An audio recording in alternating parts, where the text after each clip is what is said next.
ब्रह्मा जी प्रजापति दक्ष के समक्ष आकर उन्हें समझाने का प्रयास कर रहे थे, क्योंकि अभी सती किसी भी तरह से स्वयंवर के लिए राजी नहीं थी और अपने अहंकार के कारण दक्ष ये बात समझना नहीं चाहते थे।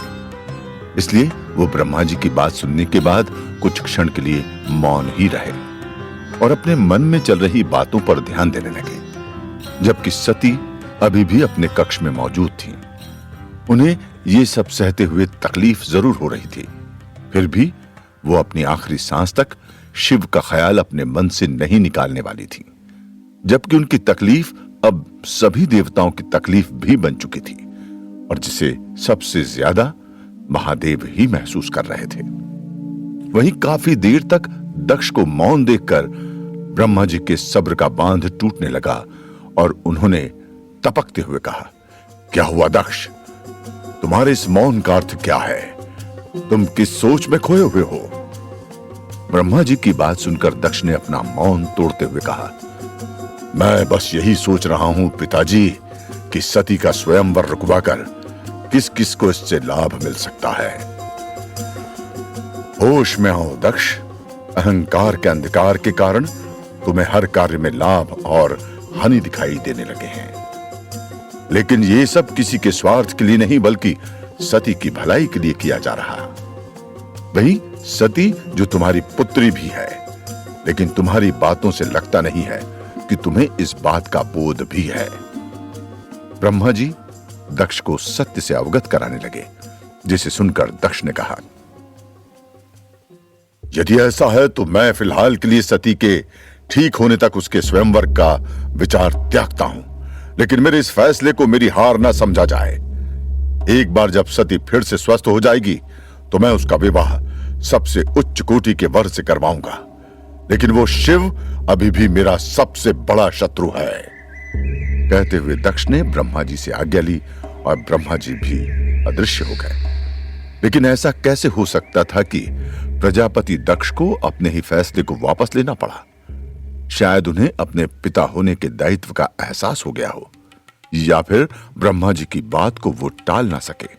हालांकि इन सभी बातों से ज्यादा एक बात के ज्यादा कयास लगाए जा सकते थे कि दक्ष के मन में अब कोई दूसरी योजना ने जन्म ले लिया हो।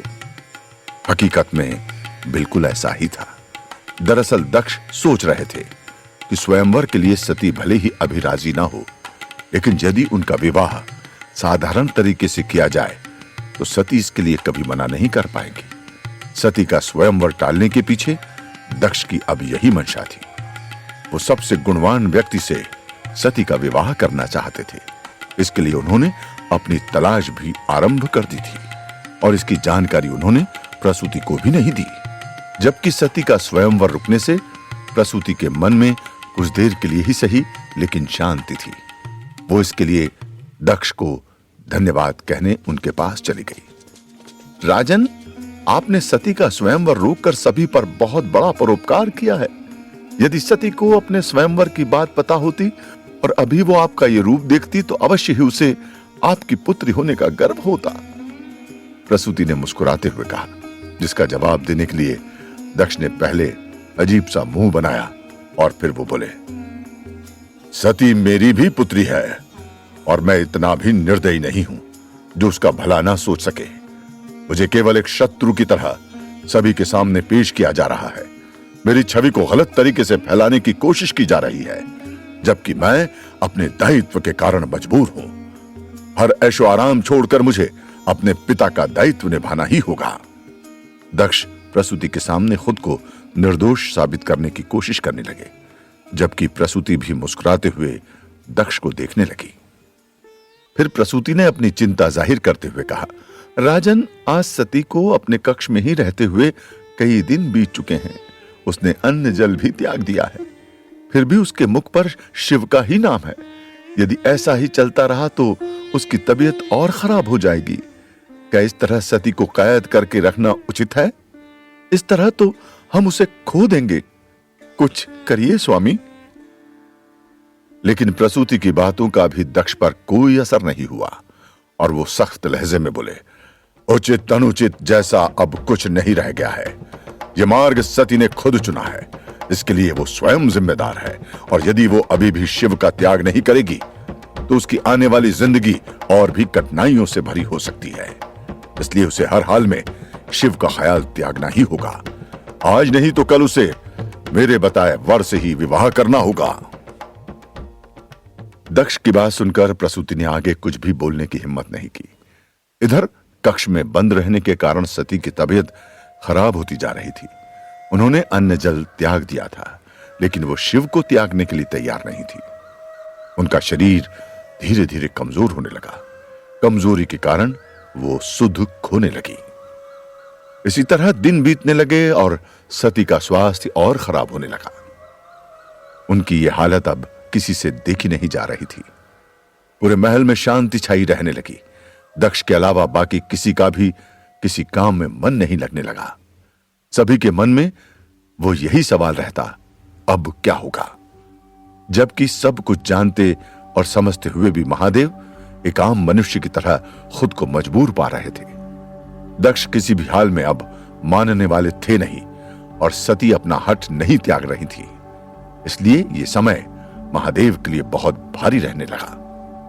अब तक अपने कक्ष में मौजूद सती अपना होश खोने लगी थी। उन्हें बार बार महादेव दिखाई पड़ने लगे और वो उन्हीं से बात किया करती। असल में ये सब सच था, लेकिन खुद सती इसे एक भ्रम मान चुकी थी। महादेव सती के दशा से विचलित हो उठते थे, इसलिए सती की आवाज देने पर वो उन्हें समझाने चले आते थे। लेकिन अब याद नहीं रहने के कारण सती इसे भ्रम समझने लगी थी। एक बार फिर महादेव ने सती को दर्शन दिए। उनकी दशा देखकर महादेव की आंखें नम हो गई। उन्होंने देखा कि सती जमीन पर बैठे हुए अपने बिस्तर पर सिर रखकर बेहोशी की हालत में थी। महादेव भी उनके पास जाकर खड़े हो गए। उन्हें देखते ही सती ने फिर से अपना भ्रम समझा और वो अपने सूख चुके कंठ से कर्कश आवाज में बोलने की कोशिश करने लगी।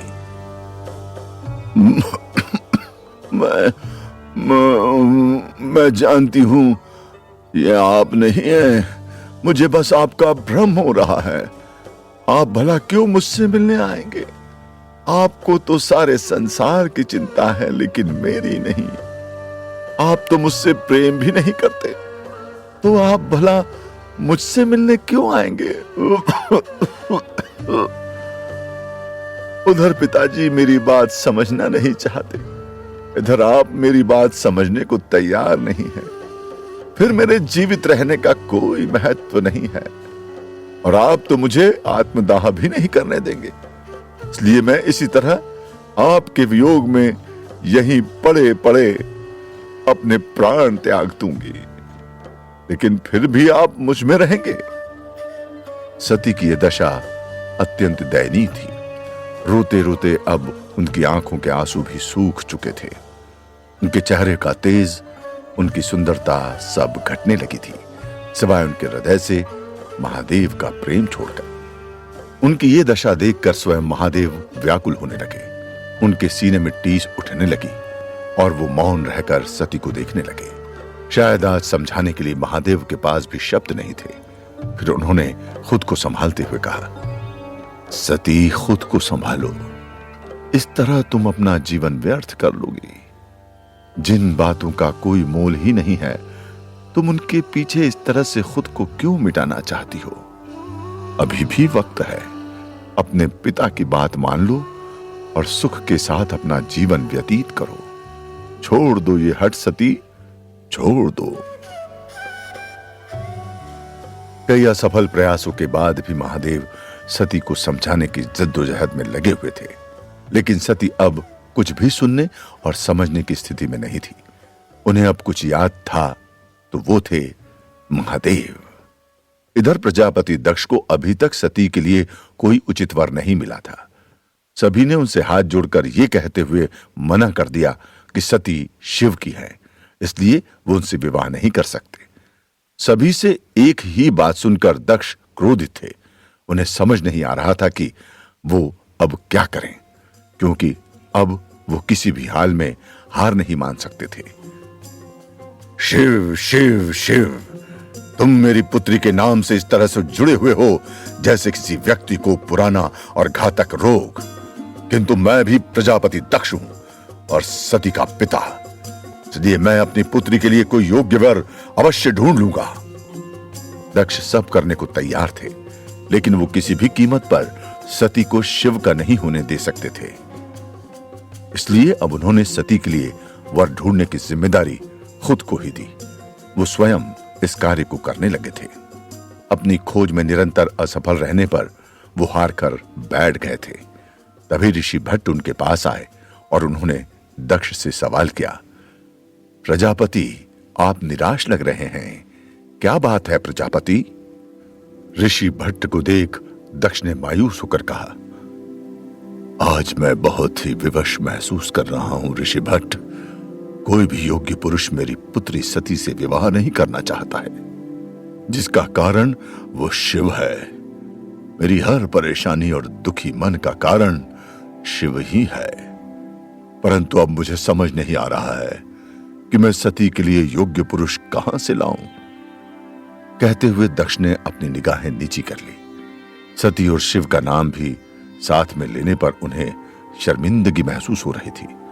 जबकि उनकी व्यथा को समझते हुए ऋषि भट्ट विचार करने लगे और फिर बोले, एक रास्ता है प्रजापति, उससे शायद सती के लिए योग्य पुरुष की आपकी तलाश खत्म हो जाए।